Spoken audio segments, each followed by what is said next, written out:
Gandang hapon mga idol. Eto, naghahapunan na tayo. Ang oras si 5, magpa 5:30 na. Ano yung ulam ko? Eto, nilagang malunggay na overcook. Nandito kasi ako sa bukid.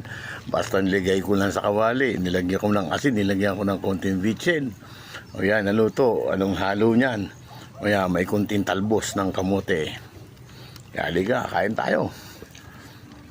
Ito, sarap kumain dito. Ayan o, presko kasi. Ayan o.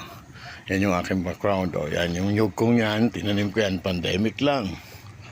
Ito naman aking mga kamuting kahoy. Ayan o. Ayan o, tinanim kong yan. Pinakawalan ko lang yan. Dumami. Yan doon, tanim ako ng marami doon. Yan, malapit na mag-ani mga palay o. Ganda ng palay. Swerte mga magsasaka ngayon.